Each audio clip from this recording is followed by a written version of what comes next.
ప్రియులారా, ప్రార్థన చేసుకుందాం. పరిశుద్ధుడా, మీకు స్తోత్రాలు నాయన. ఈ మండలకాల ధ్యాన కూడిక నా తండ్రి, నీ నామమున ప్రారంభిస్తూ ఉన్నాం. ఆరాధనలో పాల్గొని నాయనా మీ నామాన్ని గణపరుస్తున్న ప్రతి కుటుంబము, ప్రతి విశ్వాసిని కూడా దీవించమని ప్రార్థన చేస్తూ దినాశీర్వాదాలతో నింపండి. యేసు ప్రభు వారి దివ్య నామమున వేడుకొనుచున్నాము తండ్రి, ఆమేన్. ప్రియులారా, 195వ కీర్తన, ఎన్నడు గాంచెదమో యేసుని ఎన్నడు గాంచెదమో కీర్తన ద్వారా ఆరాధన కార్యక్రమంలో ప్రవేశిద్దాం. ఎన్నడు గాంచెదమో యేసుని నెన్నడు గాంచెదమో, ఎన్నడు చూతుము కన్నె కుమారుని సన్నుతి చేయుచును.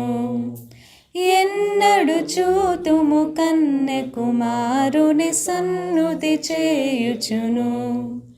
అందులగాచెనట యెహోవా నందనుడి తడునట. అందులగాచెనట యెహోవా నందనుడి తడునట. పొందుగా పాపాత్ముల కొరకై తన ప్రాణము విడిచెనట. పొందుగా పాపాత్ముల కొరకై తన ప్రాణము విడిచెనట. వేసిరి సిలువనట, క్రీస్తుని చేసిరి హేళనట. వేసిరి సిలువనట, క్రీస్తుని చేసిరి హేళనట. దాసిరి యూదులట, బల్లెము దూసిరి ప్రకనట. దాసిరి యూదులట, బల్లెము దూసిరి ప్రకనట. చిందెను రక్తమట, పరమాసందుల తెల్పెనట. చిందెను రక్తమట, పరమాసందుల తెల్పెనట. నిందల కోచెనట, మనదగు నేరముగాచెనట. నిందల కోచెనట, మనదగు నేరముగాచెనట. ఆపద కోచెనట, పాపపు మోపులు మోసెనట. ఆపద కోచెనట, పాపపు మోపులు మోసెనట. కోపము మాన్పెనట, యెహోవా కొడుకై వెలసెనట. కోపము మాన్పెనట, యెహోవా కొడుకై వెలసెనట. అక్షయుడితడెనట, జగతికి రక్షకుడాయెనట. అక్షయుడితడెనట, జగతికి రక్షకుడాయెనట. దీక్షగణం మిన నరులందరికి నిరీక్షణ దేవుడట. దీక్షగణం మిన నరులందరికి నిరీక్షణ దేవుడట. ఎన్నడు గాంచెదమో యేసుని ఎన్నడు గాంచెదమో, ఎన్నడు చూతుము కన్నె కుమారుని సన్నుతి చేయుచును. ఎన్నడు చూతుము కన్నె కుమారుని సన్నుతి చేయుచును. తండ్రి యొక్కయు కుమారుని యొక్కయు పరిశుద్ధాత్మ యొక్కయు నామమున ఆమేన్. ప్రభువా మమ్మను కరికరింపుము, క్రీస్తు మమ్మను కరికరింపుము. ప్రభువా మమ్మను కరికరింపుము. మనమందరము కలిసి అపోస్తల విశ్వాస ప్రమాణాన్ని ఒప్పుకుందాం. భూమి ఆకాశములను సృజించిన సర్వశక్తి గల తండ్రి అయిన దేవుని నమ్ముచున్నాను.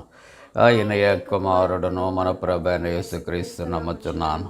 ఈయన పరిశుద్ధ ఆత్మ వలన గర్భమున ధరింపబడి కన్యైన మరియకు పుట్టి పొంతి పిలాతు అధికారము క్రింద శ్రమపడి సిలువ వేయబడి చనిపోయి సమాధి చేయబడననియు అదృశ్య లోకములోనికి దిగననియు చనిపోయిన వారిలో నుండి మూడవ దినమున లేచి పరలోకమునకెక్కి సర్వశక్తి గల తండ్రి దేవుని కుడి చేతి వైపున కూర్చుండి ఉన్నాడని సజీవులకును మృతులకును తీర్పు చేయటకు అక్కడ నుండి వచ్చిన నీవు నమ్ముతున్నాను. పరిశుద్ధాత్మ నమ్ముతున్నాను. పరిశుద్ధ క్రైస్తవ సంగమకు పరిశుద్ధుల సహవాసమును పాపక్షమాపణయు శరీర పునరుద్ధానమును నిత్య జీవమును నమ్ముతున్నాను. ఆమేన్. ప్రియమైన వారలారా, అందరం అలాగే నిలుచుండి పరిశుద్ధ గ్రంథాన్ని తెరచి 25వ సంకీర్తన 1వ వచనము నుండి 10వ వచనం వరకు ఉత్తర ప్రత్యుత్తర రీతిగా చదువుకుందాం. 25వ సంకీర్తన 1వ వచనం ప్రారంభం. యెహోవా, నీ దిక్కునకు చూచి నా ఆత్మను ఎత్తుకొనుచున్నాను. నా దేవా, నీ యందు నమ్మిక ఉంచి ఉన్నాను. నన్ను సిగ్గుపడనీయకము. నా శత్రువులను నన్ను గుచ్చి ఉత్సాహింపనీయకము. నీ కొరకు కనిపెట్టు వారిలో ఎవడునూ సిగ్గునందడు. హేతువు లేకుండానే ద్రోహము చేయవారు సిగ్గునందుదురు. యెహోవా, నీ మార్గములను నాకు తెలియచేయము. నీ త్రోవలను నాకు తేటపరచుము. నన్ను నీ సత్యమును అనుసరింపచేసి నాకు ఉపదేశము చేయము. నీవే నా రక్షణకర్తవైన దేవుడవు. దినమెల్లా నీ కొరకు కనిపెట్టుచున్నాను. యెహోవా, నీ కరుణాతిశయములను జ్ఞాపకము చేసుకొనుము. నీ కృపాతిశయములను జ్ఞాపకము చేసుకొనుము. అవి పూర్వము నుండి ఉన్నవే కదా. నా బాల్య పాపములను నా అతిక్రమములను జ్ఞాపకము చేసుకొనకము. యెహోవా, నీ కృపను బట్టి నీ దయ చెప్పున నన్ను జ్ఞాపకంలో ఉంచుకొనుము. యెహోవా ఉత్తముడును యథార్థవంతుడునై ఉన్నాడు. కావున తన మార్గమును గూర్చి ఆయన పాపులకు ఉపదేశించును. న్యాయ విధులను బట్టి ఆయన దీనులను నడిపించును. తన మార్గమును దీనులకు నేర్పును. 10వ వచనం కలిసి చదువుకుందాం. ఆయన చేసిన నిబంధనను, ఆయన నియమించిన శాసనములను గైకొను వారి విషయములో యెహోవా త్రోవలన్నీ కృపా సత్యములై ఉన్నవి.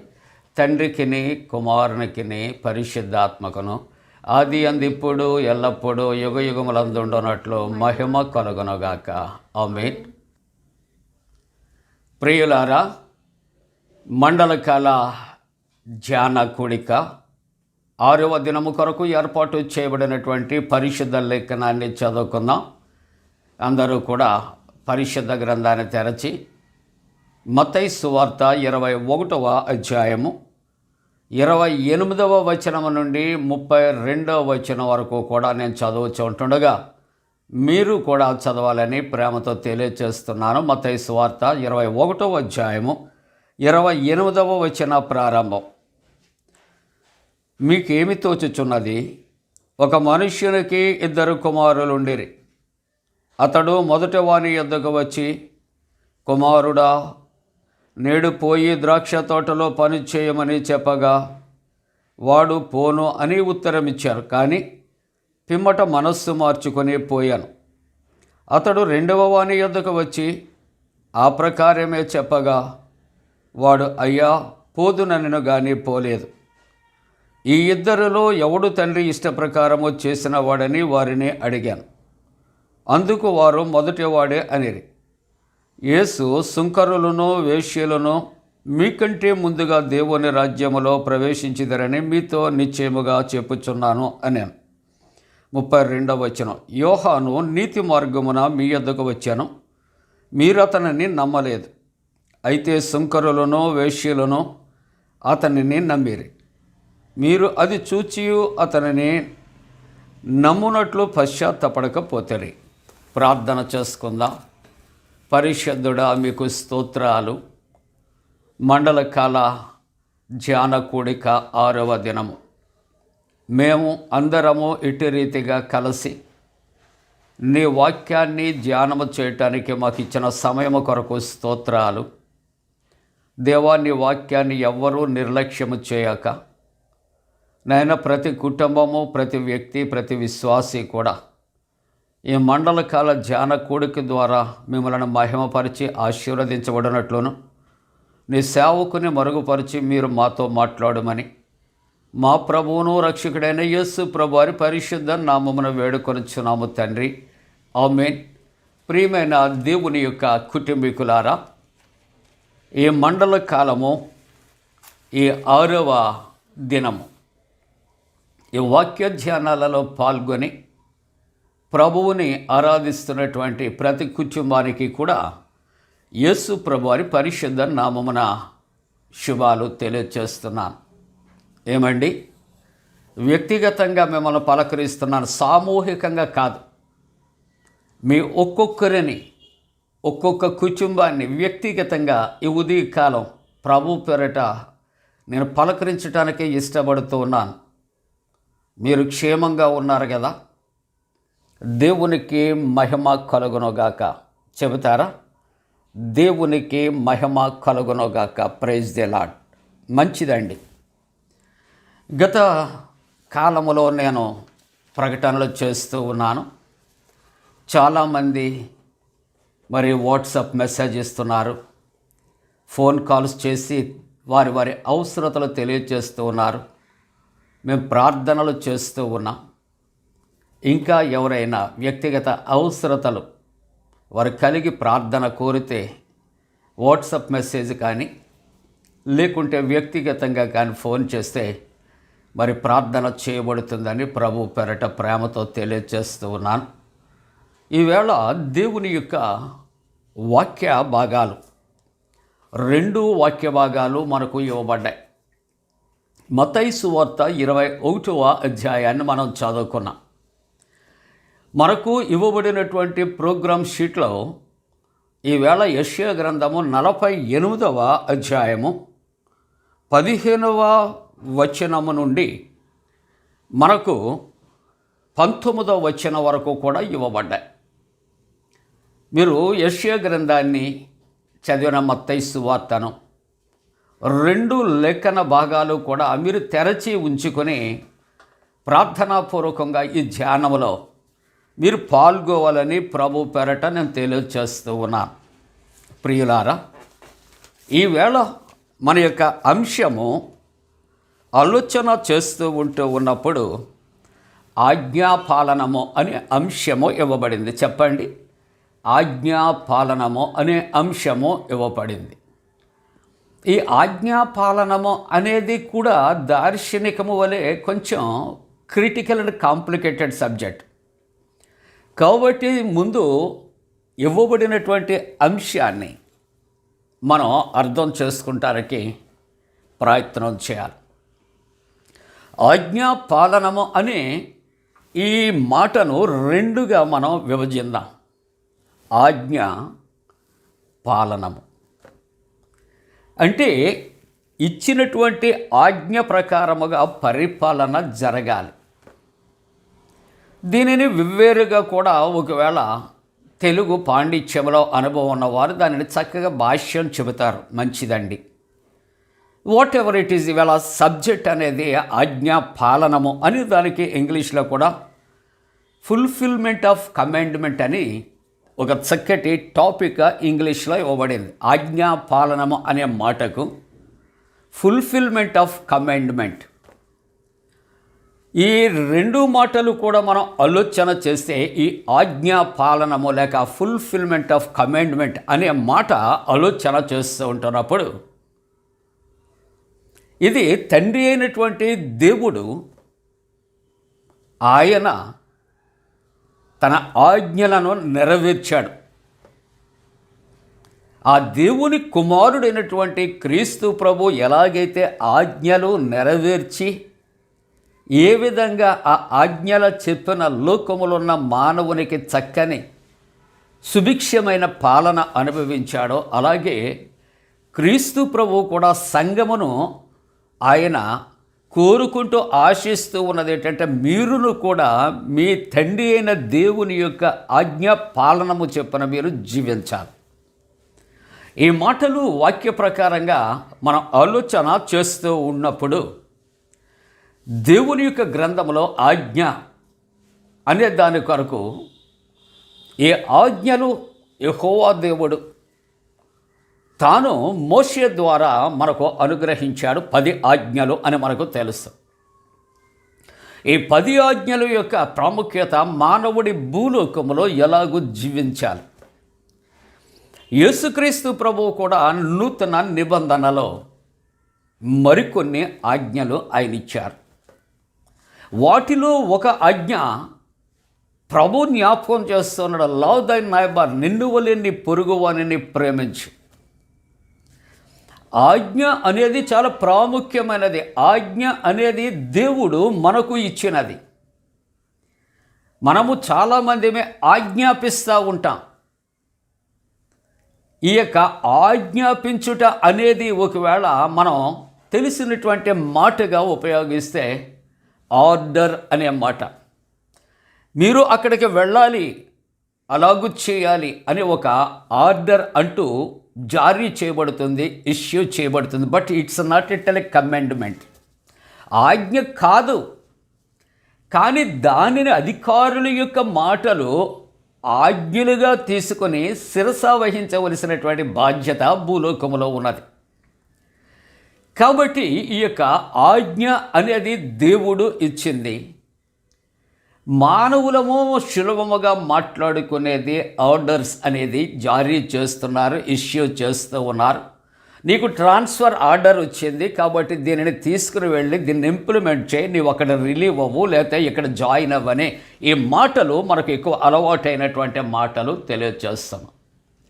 వీటి వల్ల ప్రమాదము లేదు, కానీ దేవుని యొక్క ఆజ్ఞ చెప్పున మనం నడవకపోతే తప్పనిసరిగా ప్రమాదం అనేది మానవ జీవితంలో కలుగుతుందని ఈ యొక్క మండలకాల ధ్యాన కూడికలో మనం ఆలోచన చేస్తూ ఉన్నాం. దైవవాక్యం అంటుందన్న ఆజ్ఞలను గాయకునవాడు బ్రతుకును. చెప్తారండి, నా ఆజ్ఞలను గాయకునవాడు బ్రతుకును అంటే ఆజ్ఞలు గాయకొనకపోతే ఏమైపోతాడు చెప్పండి? వాడు బ్రతకడు, అంటే చనిపోతాడు. పరిశుద్ధ గ్రంథములో ఈ సందర్భాలు, సన్నివేశాలు ఎన్నో రీతిలో ఆజ్ఞలు గైకొనిన వారు బ్రతికినట్లు, జీవించినట్లు, ఆజ్ఞను తిరస్కరించిన వాడు అనేక మంది తన ప్రాణాలు కోల్పోయినట్లు కూడా దైవవాక్యంలో వ్రాయబడి ఉంది. కాబట్టి ఈవేళ ఈ 6వ దినము మండలకాల ధ్యాన కూడిక కొరకు మనకు ఇవ్వబడినటువంటి అంశము ఆజ్ఞాపాలనం. ఆయన యొక్క ఆజ్ఞ చెప్పున పరిపాలన జరుగుతూ ఉంటుండగా తప్పనిసరిగా విశ్వాసి సంఘం విధేయత కలిగిన వారిగా ఉండాలి. కాబట్టి ఆజ్ఞ, ఆయన ఇచ్చే ఆజ్ఞ ఎటువంటిది మొట్టమొదటిగా మనం ఆలోచన చేయాలి, అర్థం చేసుకుంటానికి ప్రయత్నం చేస్తూ ఉన్నప్పుడు దేవుని యొక్క వాక్యములో యెషయా గ్రంథములో 48వ అధ్యాయములో 18వ వచనాన్ని మీరు పరిశుద్ధ గ్రంథాన్ని తెరచి మీరు చూస్తూ ఉంటున్నప్పుడు ముందు 15వ వచనాన్ని చదువుకుందాం. యెషయా గ్రంథం 48వ అధ్యాయం 15వ వచనాన్ని నేను చదువుతున్నాను, మీరు కూడా చదవండి. ప్రభు అంటున్నాడు, యెహోవా దేవుడు అంటున్నాడు, నేనే పరిశుద్ధ గ్రంథములో, పాత నిబంధన గ్రంథములో, నూతన నిబంధన గ్రంథములో ఈ మాట చాలాసార్లు ప్రభు తండ్రి అయిన యెహోవా దేవుడు చాలాసార్లు ఉచ్చరించారు. నేను తప్ప వేరొక దేవుడు మీకు ఉండకూడదు. చూసారండి ఎంత శ్రేష్టమైన మాట. కాబట్టి మండలకాల ధ్యాన కూడికలో ప్రభు అంటాడు, నేనే ఆజ్ఞ ఇచ్చొచ్చు ఉన్నాను. ఉదాహరణకు దానియేలు గ్రంథంలో నెబుకద్నెజరు ఒక రకమైనటువంటి ఆజ్ఞ ఇచ్చాడు. అక్కడ ఉన్నటువంటి పరిపాలనలో, తన అధికారములో ఉన్నటువంటి, తన రాజ్యరికములో ఉన్నటువంటి ప్రజలకు ఒక అధికారముతో ఆజ్ఞ ఇచ్చాడు. కానీ ఆ తరువాత షద్రక్ మేషక్ అబేద్నెగోల ద్వారా దేవుడు అతనికి నేర్పినటువంటి ఆ చక్కటి గుణపాఠాన్ని బట్టి తనలో మార్పు కలిగి తాను ఇచ్చినటువంటి ఆజ్ఞను తానే మరలా తిరగవరాసి వేరొక రీతిగా తన యొక్క ఆజ్ఞను మార్చినట్లుగా చూస్తున్నాం. కానీ మన పరమ తండ్రి అయినటువంటి దేవుడు ఆయన ఆజ్ఞాపిస్తే ఆజ్ఞ జరగాలి తప్ప ఆ ఆజ్ఞలో మరల మార్పు అనేది ఉండేది కాదు అని ఈ యొక్క ధ్యానకాల కూడికలో మనం ఆలోచన చేస్తున్నాం. అందుకనే దేవుడు అంటున్నాడు, నేనే ఆజ్ఞ ఇచ్చేవాడను. ఎవరటండి ఆయన? ఆజ్ఞ ఇచ్చేవాడను, హుకుం జారీ చేస్తూ ఉన్నాడండి. Is the supreme. ఆయన సృష్టికర్త, స్థితి లయకర్త. ఆయన వంటి దేవుడు ఎవరూ లేరు. కాబట్టి నేనే ఆజ్ఞ ఇచ్చుచున్నాను. నేనే అతన్ని పిలిచి తిని నేనే అతనిని రప్పించి తిని. ఎన్నిసార్లు ఉందండి ఈ భాగంలో నేనే అన్నమాట చెబుతారా మీరు? చెప్పండి నెంబర్. అవును, థ్యాంక్ యూ. 3 పర్యాయాలు. 3 పర్యాయాలు ఏ సందర్భంలో అన్నాడో మీరు చదువుతారా? నేను లెక్కబెట్టి నేను చెబుతాను. Okay, let us start. నేనే అని ఎన్ని పర్యాయాలు అన్నాడో మీరు చదువు చెప్పండి. 1 మీరు చెప్పినట్లే నేనే ఆజ్ఞ ఇచ్చేవాడను. 1. రెండో మాట మీరు చదవండి, నేను లెక్క పెడతాను. 2 నేనే అతనిని పిలిచితేనే. మంచిదండి. 3వ మాట చదవండి, నేను కూడా మీ వెంట చెప్తాను. 3వది నేనే అతనిని రప్పించి తిని అతని మార్గమును తేజరిల్లును. Thank you. 3 మాటలు ప్రభు అంటున్నాడు. నేనే. అవును ప్రియులారా, 18వ వచనం కూడా చదవండి మీరు. 18వ వచనం చదవండి. నీవు నా ఆజ్ఞలను ఆలకింపవలెనని నేనెంతో కోరుచున్నాను. ఎవరితో మాట్లాడుతున్నాడు? ఈ మండలకాల ధ్యాన కూడికలో ప్రభు ఎవరితో మాట్లాడుతున్నాడండి మాటలు? ఆరాధనలో ఉన్నటువంటి నాతో, మీతో, మన అందరితో ఈ మాట మాట్లాడుతూ ఉంటున్నాడు. నీవు నా ఆజ్ఞలను ఆలకింపవలనని నేను ఎంతో కోరుచున్నాను. ఆలకించిన ఎడల నీకు క్షేమము నది వలె వస్తుంది అని దేవుని యొక్క వాక్యం ప్రియులారా. కాబట్టి దేవుని యొక్క ఆజ్ఞాపాలన ఇక్కడ మనం చూస్తూ ఉంటున్నాడు. Fulfilment of commandments. దేవుడు వాటిని నెరవేర్చాడు. దేవుని యొక్క ఆజ్ఞలు మనలను నెరవేర్చమని ఆయన కోరుకుంటూ ఉన్నాడు అని దైవ గ్రంథంలో మనము జ్ఞాపకం చేసుకుంటూ ఉన్నాం ప్రియులారా. కాబట్టి అసలు ఆజ్ఞ, వాట్ ఈస్ కమాండ్మెంట్? ఆజ్ఞ అంటే ఏమిటి అని ఆలోచన చేద్దాం. ద్వితీయోపదేశకాండంలో 6వ అధ్యాయంలో 25వ వచనంలో మనం చూస్తున్నాం. మన దేవుడైన యెహోవా మనకు ఆజ్ఞాపించినట్లు. నేను చదువుతుంటున్నప్పుడు బైబిల్ తీసి మీరు కూడా ఆ రిఫరెన్స్ చదివితే మనకి దీవెన. మన దేవుడైన యెహోవా మనకు ఆజ్ఞాపించినట్లు ఆయన సన్నిధిని సమస్తమును ఆజ్ఞలను అనుసరించి మనము నడుచుకొనున్నట్లు మనకు నీతి కలుగుతూ ఉన్నది. ఏంటో చెప్పండి. మన దేవుడైన యెహోవా ఆయన మనకు ఆజ్ఞాపించి ఉన్నాడు. ఆయన యొక్క సన్నిధిలో సమస్తమైనటువంటి ఆజ్ఞలను కూడా ఏం చేయాలి? మనం అనుసరించవలసినటువంటి అవసరత. తరువాత ఏం చేయాలి? ఆయన ఆజ్ఞలు చెప్పిన అనుసరించి నడుచుకునే పరిస్థితుల్లో మనం ఉండాలి. అప్పుడు మనకు ఆయన ఇచ్చే బహుమానం నీతి కలుగుతూ ఉన్నది అని దేవుని యొక్క వాక్యం.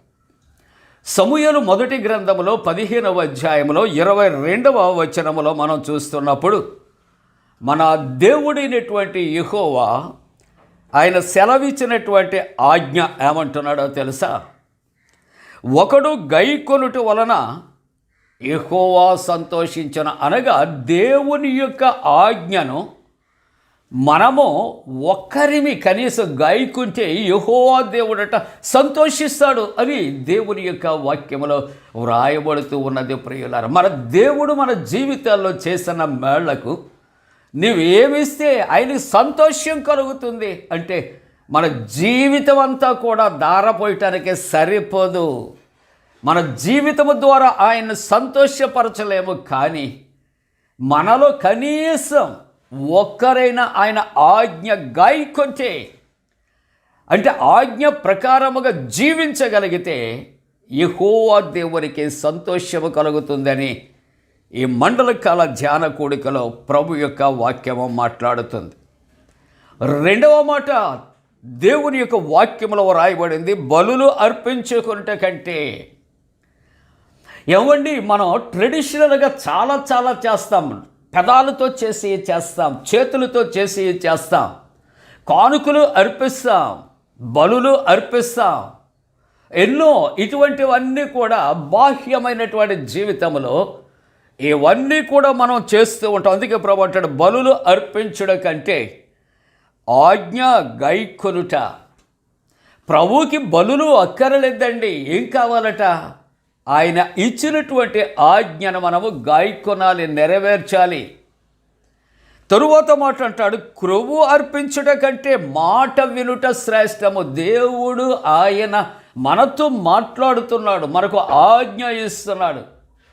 కాబట్టి దేవుని యొక్క వాక్యం అంటుంది, క్రొవ్వు అర్పించుట కంటే మాట వినుట శ్రేష్టము, బలులు అర్పించుట కంటే ఆజ్ఞలు గైకొనుట ఆయనకు ఇష్టము అని యెహోవా దేవుడు సెలవిస్తూ ఉన్నాడు. ఎందుకు దేవుని యొక్క ఆజ్ఞలు గాయకోవాలి?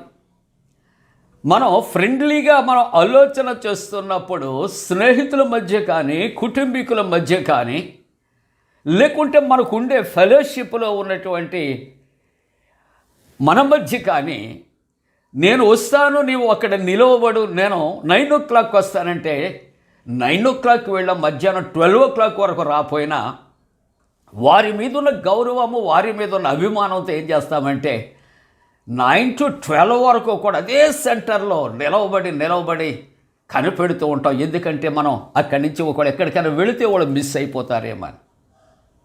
అవును ప్రియులారా, ఒక వ్యక్తి మాట మీదే మనం అంత గౌరవాన్ని, అభిమానాన్ని మనం నిలిపితే, మరి దేవుడిచ్చినటువంటి ఆజ్ఞల మీద మనం ఎంతవరకు భయభక్తులు కలిగి మనం ఉండాలి అనే ఆలోచన చేస్తే, ఎందుకు దేవుని యొక్క ఆజ్ఞలు గైకొనాలి అంటే 119వ కీర్తన 127వ వచనంలో అంటాడు, బంగారు కంటేను అపరంజి కంటేను నీ ఆజ్ఞలు ప్రియముగా ఉన్నవి. ఏమండి ప్రియా దేవుని బిడలారా, దేవుని యొక్క వాక్యం ఏమంటుంది ఇక్కడ? బంగారు కంటేను అపరంజి కంటేను నీ ఆజ్ఞలు ప్రియముగా ఉన్నవి. అసలు ఈజ్ ఇట్ బిలీవబుల్? ఈ వాక్యం అసలు నమ్మటానికి ఏమైనా అసలు యోగ్యమనేదిగా ఉంది? ఒకసారి ఆలోచన చేయండి. ఎందుకు ఇలా పాస్టర్ గారు అంటున్నారు? ఒకసారి ఆలోచన చేస్తే నా మట్టుకు నేను అనుకుంటాను, బంగారము అపరంజి నాకు కావాలండి, నా ఇంట్లో లేదు, నాకు కావాలి. వీటిని విడిచిపెట్టి దేవుని యొక్క ఆజ్ఞలు నాకు ఇష్టం ఎలా కలుగుతాయి? ఇట్స్ ఏ క్వశ్చన్ టు అస్.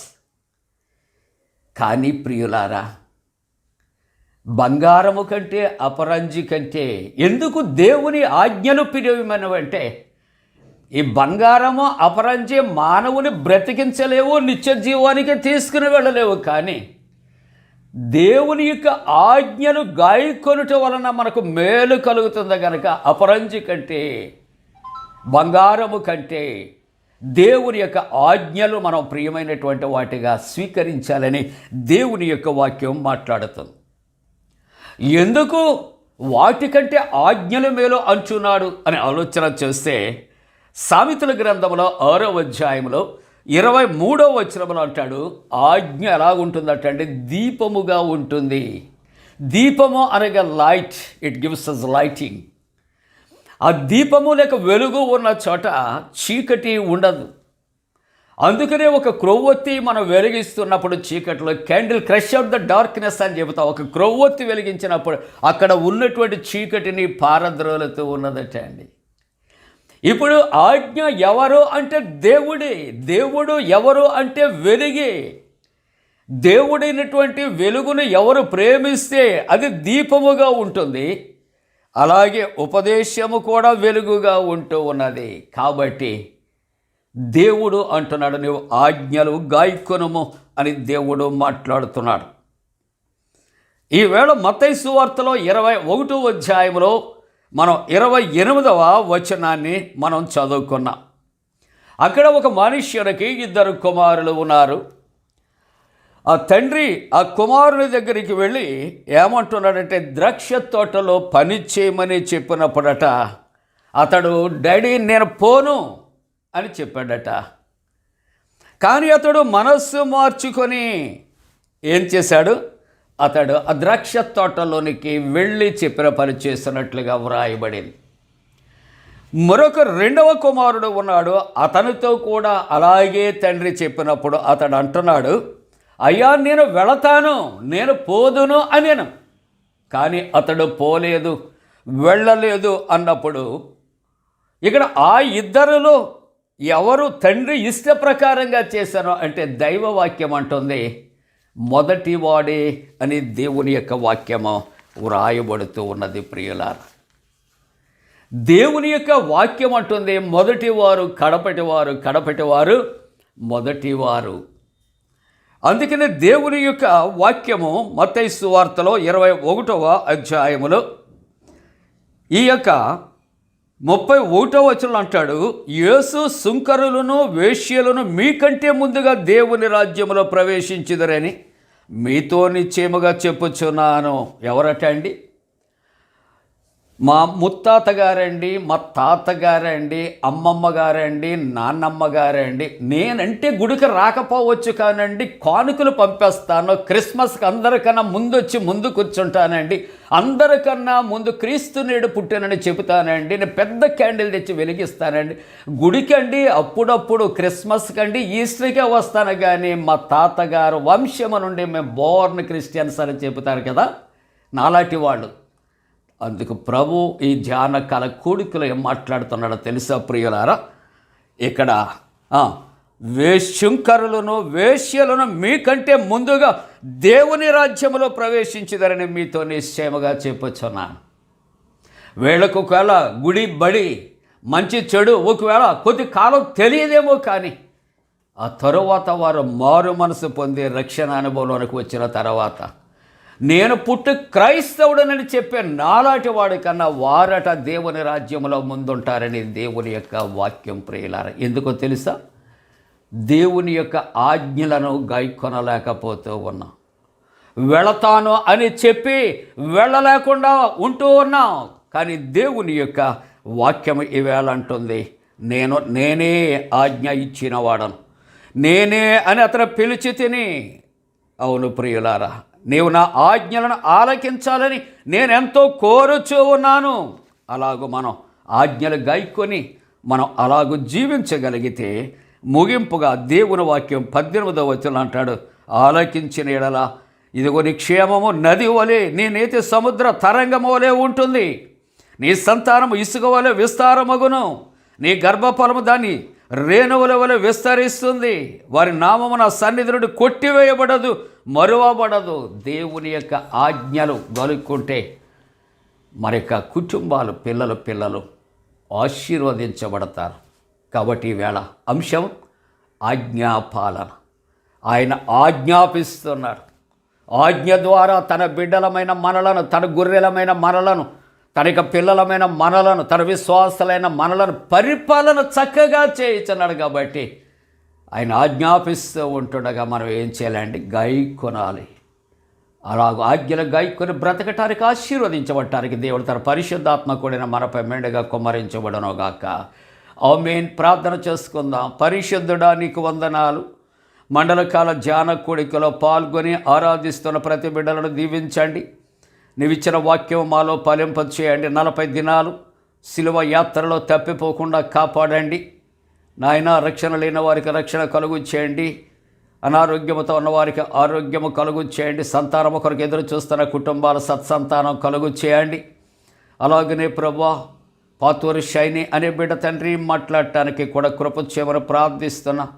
అలాగే ప్రభువా, ఇంకొక కుమారుడు నా తండ్రి నాయన, మరి తండ్రి ఆ బిడ్డ కూడా ప్రభా మాట్లాడటానికి నా తండ్రి నాయన కృప చేయమని నీ సన్నిధిలో ప్రార్థన చేస్తున్న చెర్రి అనే బిడ్డను ప్రత్యేకించి మరి ఒకసారి మీకు అప్పగిస్తున్నా నాయన. వారి యొక్క తల్లిదండ్రులకు ఆర్థిక పరమైనటువంటి నాయన మరి యొక్క పరిస్థితుల్లో మీరు మెరుగు చేయమని ప్రార్థిస్తున్నా.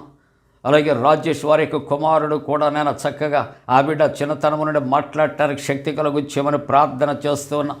లంగ్ ఇన్ఫెక్షన్తో ఉన్నటువంటి బిడ్డలకు తండ్రి మీరు స్వస్థత కలుగుచండి. ఆయాసము దగ్గుతో ఉన్నటువంటి దాసుని ఆయా స్వస్థపరచమని ప్రార్థిస్తున్నా. అలాగే ప్రభు ఇదిగో తండ్రి యాంజియోగ్రామ్ చేయవలనని నేను ప్రార్థన కోరినటువంటి దాసుని స్వస్థత కొరకు నీ సన్నిధిలో ప్రార్థన చేస్తూ ఉంటున్నాం ప్రభు. అలాగే తండ్రి పెరాలిటిక్ కండిషన్లో ఉన్నవారు, హార్ట్ అటాక్తో ఉన్నటువంటి వారు, వివిధ వ్యాధి బాధలతో ఉన్నవారిని దర్శించి స్వస్థపరచండి. దేవా దినాశీర్వాదాలతో నింపండి. యేసు ప్రభు దివ్య నామమున వేడుకొనుచున్నాము తండ్రి. ఆమేన్. పరలోకమందున్న మా తండ్రి, నీ నామం పరిశుద్ధపరచబడనుగాక, నీ రాజ్యం వచ్చునుగాక, నీ చిత్తం పరలోకమందు నెరవేర్చున్నట్టు భూమి అందు నెరవేరునుగాక.